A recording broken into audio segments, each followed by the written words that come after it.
Alright, so we're getting ready to start this router station. First what we're going to do is we're going to drag out the foam and drop a piece of plywood on it and get the track saw out and start rough cutting our plywood for the box.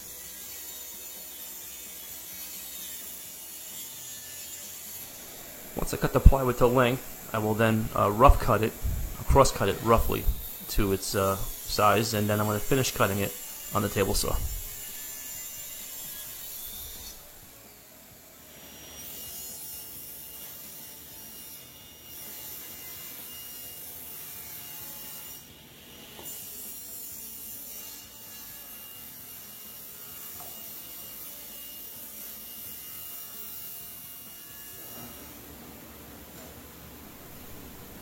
Now we're going to run the dados for the bottom panel.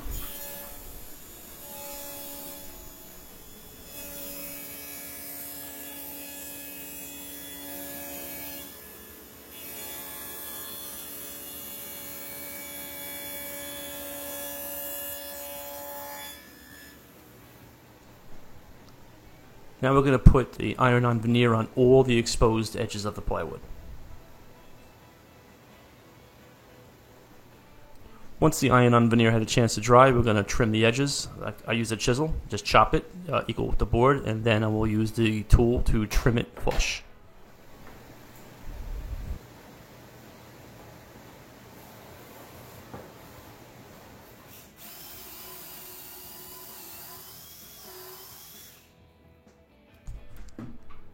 Now we're going to join this cabinet together with dowels, so we're going to set up a dowel max, and first we're going to drill the edges, and then we'll reconfigure the jig, and we will cut the faces.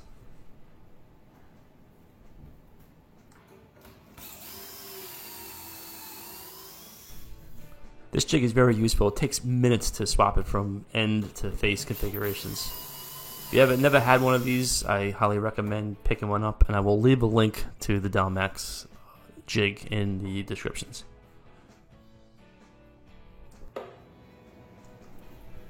So here I just put a few dowels in so I can do a quick dry assembly. This way I can get a final size for the bottom panel.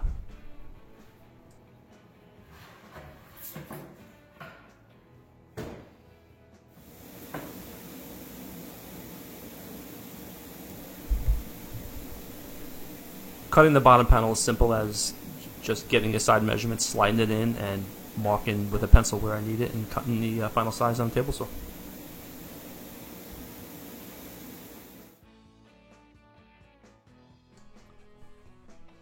Now I'm going to start the actual dust box that the router is going to sit in for the dust collection.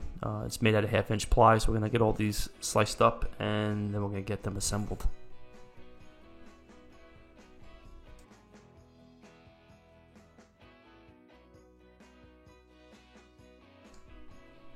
Assembly is simple. It's simply just some glue and drilling some pilot holes and adding some screws.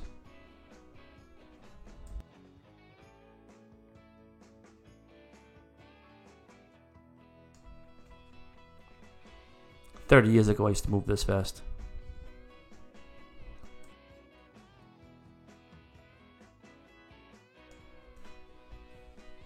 Here I'm assembling the top plate that the dust box is going to screw to. At that point, that will attach to the actual frame of the cabinet box.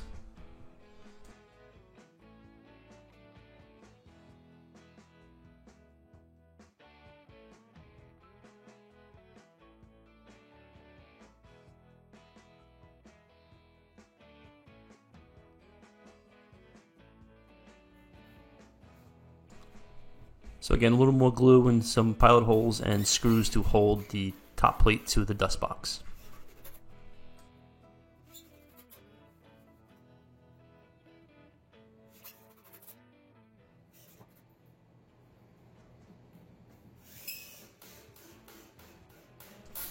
The dust box itself on the outside frame is actually doweled, so it will be doweled to the rest of the cabinet, and that's what you're seeing here.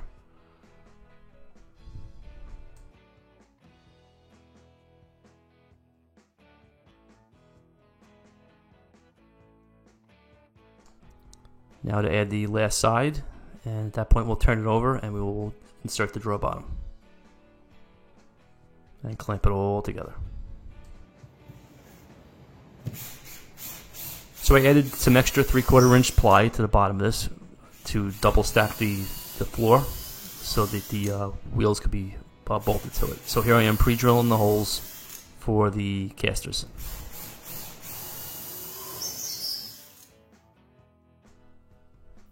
Now I'm going to insert T-nuts to the inside of the ply, and then we're going to bolt through the bottom up through the T-nuts.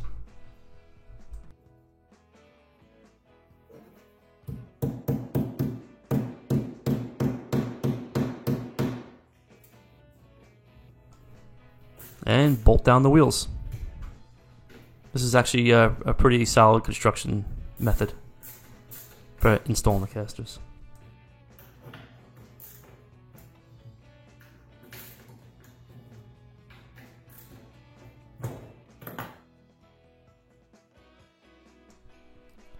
Alright, with the door panels cut to size and veneered, now I'm going to break out the Craig Eurojig. I love this thing. It makes setting up hinges so simple. You just mark where you want them, drill the holes, and then you can pre-drill for the actual screws for the hinge. And then when that's done, we'll install the hinge cup, and we'll take it over to the cabinet and install it after we mark out the spot for the hinges.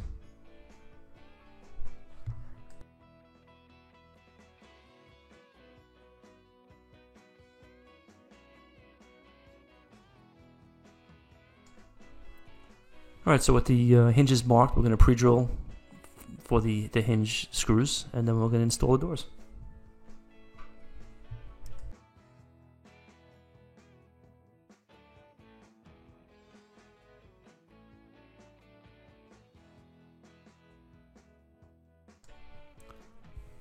Now it is time for the Dowelmax rattle lift to be installed to the bottom of the top.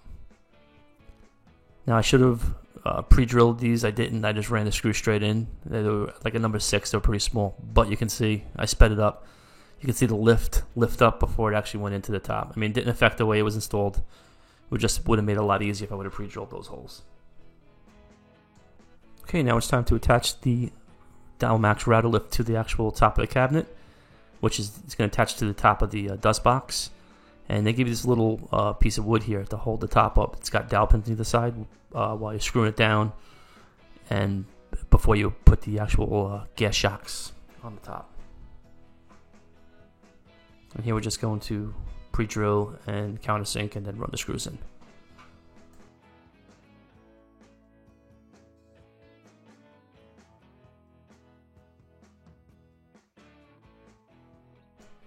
And we're going to install the shocks to the top.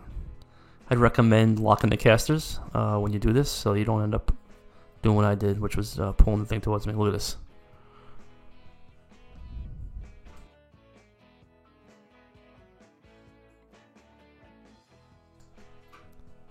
Okay, let's test it out. First one's going to be a little stiff because the gas shocks are new. And boom, down and up.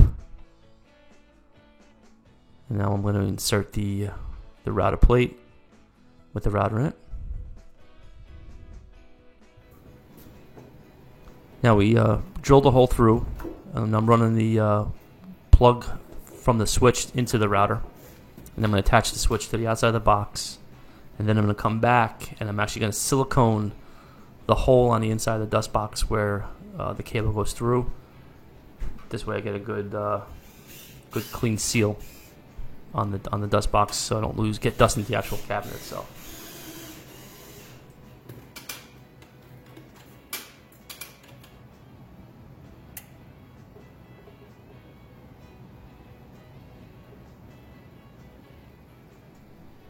Now I'm installing the dust port. This is a 4-inch. I did put silicone on the back side of it before I screw it down. So this way I don't get any kind of dust leaks.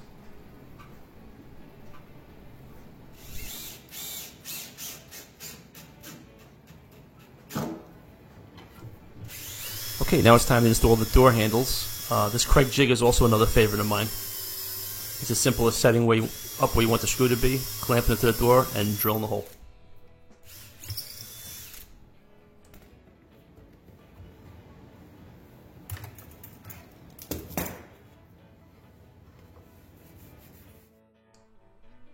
Okay, here it is. She's all done. You can see I went with the shotgun shell knobs, pretty cool. This router lift from Dalmax is awesome. It makes it real easy to adjust your router bit height. You lift it up and you can look right down it and set it up. So I'm going to leave a link to this Dalmax router lift in the description also. This is another piece I highly recommend. This is actually my second one, my second table that I've made with this jig. This one came out pretty cool. The dust collection is awesome on this thing. I did put a foam in between the plates on the lift, so I wouldn't get any dust leakage. This thing, it spits no dust out at all, and it's almost 100% collected. Well, guys, that's it for this video. I appreciate you watching, and I'll see you on the next one.